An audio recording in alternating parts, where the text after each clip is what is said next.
déclaration de l'Union sacrée des forces vives de Guinée et certaines entités politiques ayant pris part à l'atelier de Kindia sur l'avant-proposition de la nouvelle Constitution.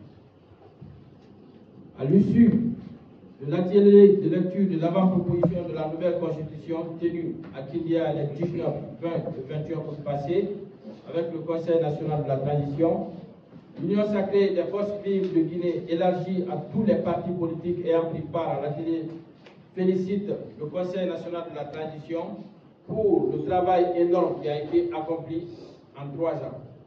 Ils approuvent la philosophie qui a soutenu l'élaboration de cette avant-proposition de la nouvelle Constitution. L'Union sacrée des forces vives de Guinée félicite tous les partis politiques qui ont accepté de participer aux 10 ateliers, démontrant ainsi la farouche détermination à participer au débat politique national. Nous rappelons que cette rencontre a connu la participation de plus de 150 formations politiques venant de toutes les coalitions.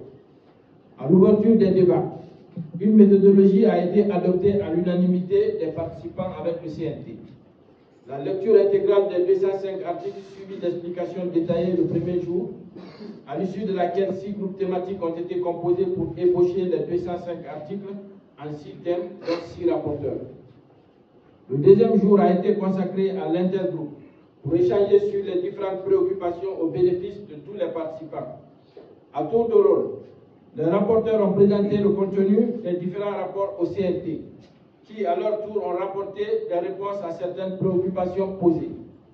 D'autres ont été renvoyés aux travaux de commission du CNT. Les thèmes ont été répartis comme suit. Groupe 1, de l'État, de la souveraineté, des principes fondamentaux de la République. Groupe 2, des libertés, des droits et devoirs. Groupe 3, les institutions de la République. Groupe 4, titres spécifiques. Groupe 5, de la révision constitutionnelle. Groupe 6, des dispositions transitoires et finales. Les recommandations suivantes ont été formulées. Le caractère imprescriptible des crimes économiques et financiers à inscrit dans le préambule. Accorder un statut officiel aux langues nationales. Garantir le multipartisme et le financement annuel des partis politiques, bien que mentionné dans la charte des partis politiques comme disposition constitutionnelle.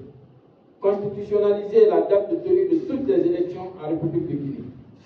Nous recommandons également l'élection à tous les postes au Sénat.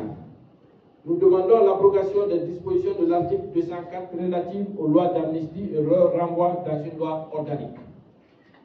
Nous recommandons la mise en place d'un organe transitoire indépendant pour l'organisation des élections pendant la transition en lieu et place du ministère de l'administration du territoire et de la décentralisation.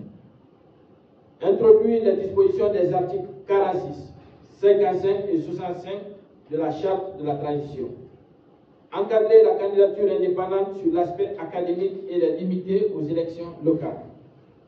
L'Union sacrée des forces vives de Guinée, élargie à d'autres structures politiques, ayant pris part à l'atelier de Kindia, exhorte au gouvernement d'emboîter le pas du Conseil national de la transition qui a fait un travail remarquable pour le retour à l'ordre constitutionnel et invite les 2 entités politiques, à l'occurrence le RPG et l'UFDG, de bien vouloir reconsidérer leur position par rapport au contenu de l'avant-proposition de la nouvelle Constitution, vu la participation active de plusieurs partis politiques membres de leur coalition respective. Conakry, le 27 août 2024, 6 juin, la liste des partis politiques ayant pris part à l'atelier.